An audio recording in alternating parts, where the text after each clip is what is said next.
दिलीप शर्मा ने शिशिर की विधान से निपटने में मदद करने के लिए प्रताप भट्ट को भेजा था। शर्मा खानदान में उच्च श्रेणी के ऐसे कई सारे महारथी थे जिन्होंने अमर तपस्या के अलग अलग स्तरों में महारत हासिल कर रखी थी, जैसे कि आकाश, धरती, परम और साधारण। जिस महारथी के तपस्या की क्षमता ज्यादा होती थी उसकी रैंक उतनी ही ऊपर होती थी। ज्यादातर महारथी जिनकी शुमार स्वर्गीय स्तर के तपस्वियों में होती थी, उनकी तपस्या की इंतहा एक निश्चित स्तर पर पहुंच चुकी होती थी। प्रताप भट्ट की तपस्या की ऊंचाई पहले ही महान पूर्णता की स्थिति में पहुंच चुकी थी, इसलिए उनकी प्रतिष्ठा में सबसे उच्च थी। इसलिए शायद ही किसी ने प्रताप भट्ट जैसे उस्ताद अपनी आंखों के सामने से साक्षात देखा होगा। प्रताप निराशावादी होकर शिशिर से पूछता है, छोटे मालिक ने मुझे बताया है कि आपका सामना इस शहर में किसी अमर तपस्वी से हुआ है। शिशिर सर हिलाते हुए बोलता है, हाँ, वो आदमी इस वक्त मेरे लिए परेशानी बना हुआ है, और वो 20 साल पहले त्याग किया हुआ वो बच्चा भी हो सकता है। ये सुनकर प्रताप के होश उड़ जाते हैं। क्या वही नवजात शिशु जिसे शर्मा परिवार ने त्याग कर दिया था, वो आज भी जिंदा कैसे रह सकता है?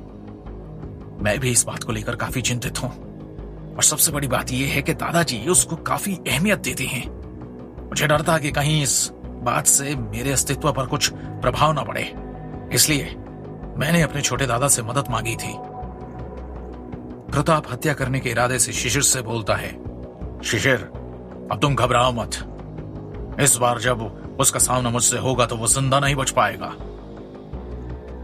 आज उस बंदरगाह के केबिन में जो शख्स विधान का इतना बुरा हाल कर रहा था, वो कोई और नहीं बल्कि प्रताप भट्ट ही था, जिसने विधान के साथ साथ वहां पर मौजूद बाकी सभी लोगों का भी हाल बहुत बुरा कर दिया था।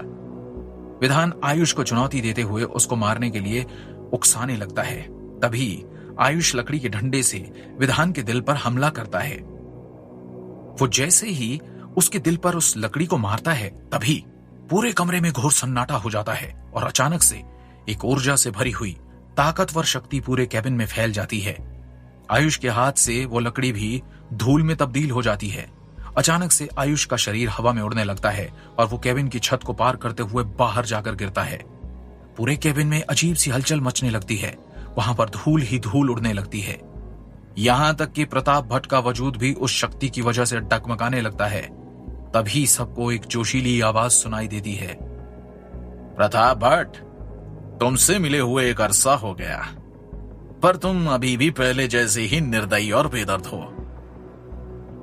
प्रताप भट्ट एकदम से चौंक जाता है और वो हल्की आवाज में पूछता है, आचार्य सत्येंद्र दास? जब सब अपना होश संभालते हैं तब वो देखते हैं कि एक पुजारी की वेशभूषा पहने आचार्य वहां पर खड़े हुए होते हैं। गुरुजी! उनको देखकर विधान के अंदर अचानक से एक ऊर्जा भर जाती है और वो चौंक कर खुद को जैसे तैसे करके खड़ा होता है। विधान, हमें मिले हुए काफी अरसा हो गया। तुम अब काफी आलसी हो गए हो, अपनी तपस्या का स्तर भी गिरा रहे हो। तुम इस प्रताप भट्ट जैसे नालायक इंसान का सामना भी नहीं कर पाए। ये आचार्य विधान के गुरुजी थे, आचार्य सत्येंद्र दास, जिसने पहले सुषमा को फुसलाकर विधान की शादी विधि से करवाई थी और कहा था कि विधान के विधि की जिंदगी में आने से वो बहुत धनी हो जाएगी। अपने गुरुजी से इतने अरसे के बाद मिलने की खुशी के बीच में विधान को थोड़ा पछतावा भी हो रहा था। अपनी उंगली के एक इशारे से सत्येंद्र दास ऊर्जा की एक लहर विधान के शरीर के अंदर डाल देते हैं। विधान को अचानक से अपने पूरे शरीर में कर्म ऊर्जा का प्रवाह महसूस होता है। वो अपने शरीर के सभी अंगों में अब एक ताजगी और आराम महसूस कर रहा था। अपने गुरुजी की ताकत की ऊर्जा को महसूस करते हुए वो उनसे पूछता है, गुरुजी, क्या आपने जिंदगी और मौत के परम क्षेत्र को पार कर लिया है? इतने सालों से मैं गायब इसी वजह से था ताकि मैं इस परम क्षेत्र में खुद को दाखिल कर सकूं। सत्येंद्र दास हंसते हुए बोलते हैं। यह सुनकर प्रताप भट्ट के चेहरे की हवाइयां उड़ जाती है। सत्येंद्र दास, अभी तुम भले ही सबसे ज्यादा शक्तिशाली हो, पर जब तक सूरज चांद रहेंगे मैं वादा करता हूं कि हम दोनों एक दूसरे से फिर मिलेंगे। प्रताप भट्ट को आभास हो गया था कि सत्येंद्र दास से भिड़ने में आज उसकी जान भी जा सकती है। इसलिए वो अपनी बातें बोलते ही बिजली की गति से वहां से गायब होने लगता है। पर किसे पता था कि सत्येंद्र दास की गति उससे भी ज्यादा तेज होगी। वो प्रताप की परछाई का पीछा करते करते उसे दबोच लेता है। आखिर जाने की इतनी भी क्या चलती है प्रताप?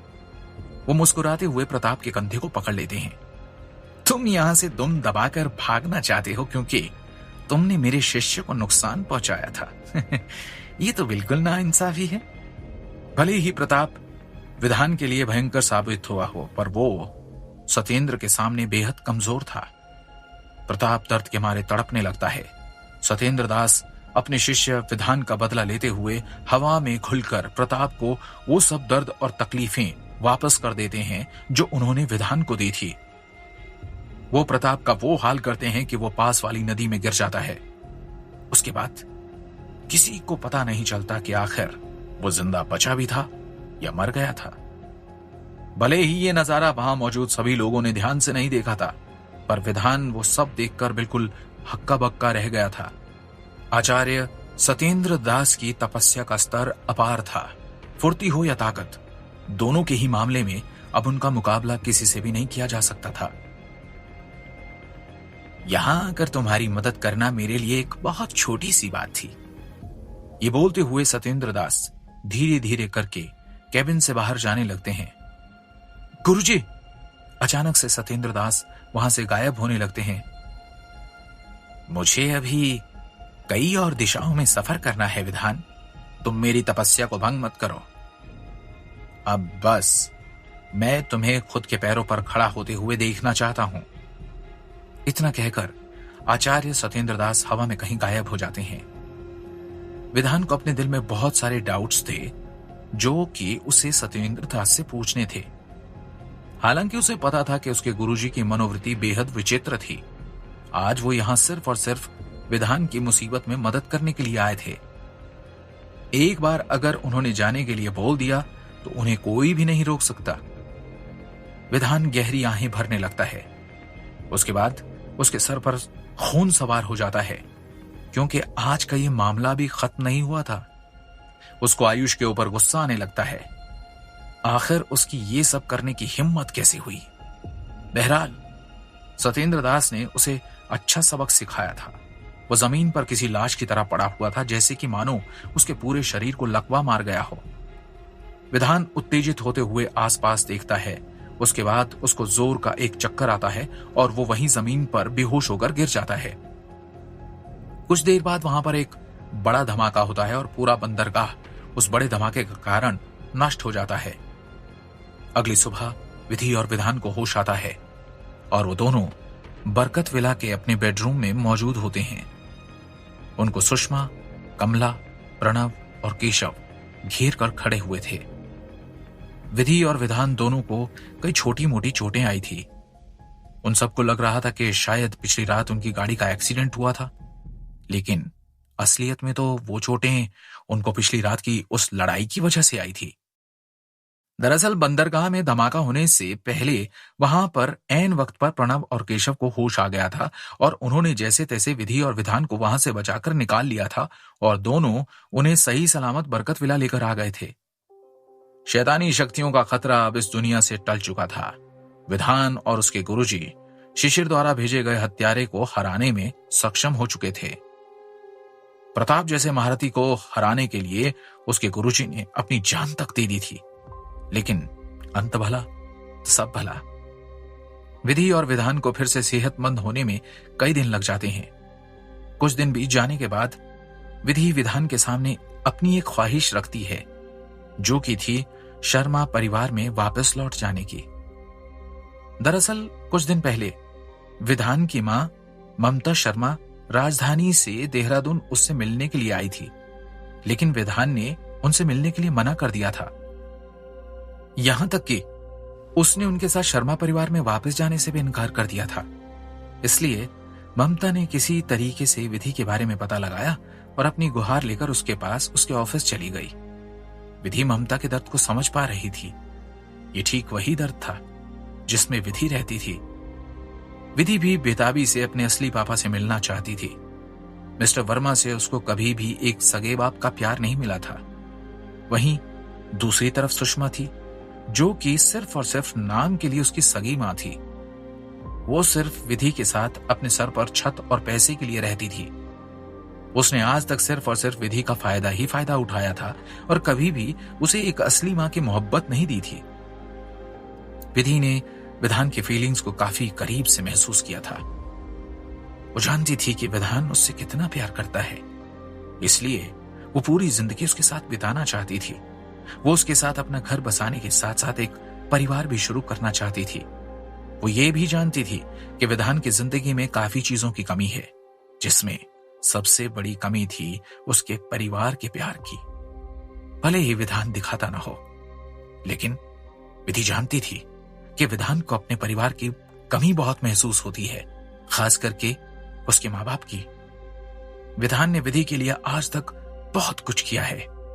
उसकी लानतें सुनने के साथ साथ उसकी जान बचाने और उसके बेतहाशा मोहब्बत करने तक विधि के ऊपर विधान के ढेरों एहसान हैं। इतने कि शायद ये पूरी जिंदगी भी उन एहसानों को चुकाने के लिए विधि के लिए कम पड़ जाएगी। इसलिए उसके एहसानों को चुकाने के लिए उसको यही एक रास्ता नजर आ रहा था, उसे उसके परिवार से मिलाने का, शर्मा परिवार में उसे दाखिल कराने का और उसे उसके हिस्से का प्यार, रुतबा और जिंदगी दिलाने का जो ऊपर वाले ने उसके हक में लिखी है। उसे उसके हिस्से के उन रिश्तों का प्यार दिलाने का जो हमेशा से उसके लिए बने थे। विधान बिना विधि को अपना फैसला सुनाए उसे गाड़ी में बिठाकर शर्मा विला के लिए निकल जाता है। जब विधान अपनी गाड़ी शर्मा विला के दरवाजे के आगे रोकता है तो विधि की खुशी का कोई ठिकाना नहीं था। वो खुश होकर विधान को गले लगा देती है और उससे कहती है, विधान, थैंक यू सो मच मेरी इस ख्वाहिश को पूरा करने के लिए। I love you very much. मैं तुम्हारे साथ अपनी इस नई जिंदगी की शुरुआत करने के लिए बहुत ज्यादा एक्साइटेड हूं। विधि और विधान गाड़ी से उतरकर शर्मा विला के अंदर जाते हैं।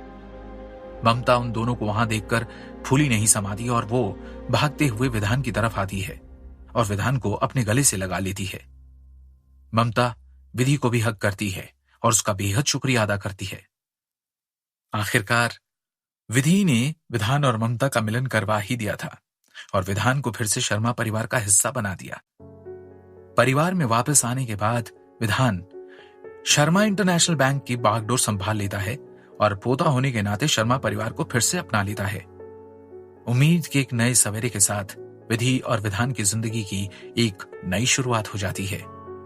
उन दोनों ने ही अपनी जिंदगी में कई उतार चढ़ाव देखे, लेकिन आखिरकार अंत में उन दोनों को वो दोनों चीजें मिल गई जो एक इंसान को जिंदा रखने के लिए बहुत जरूरी होती है, प्यार और परिवार।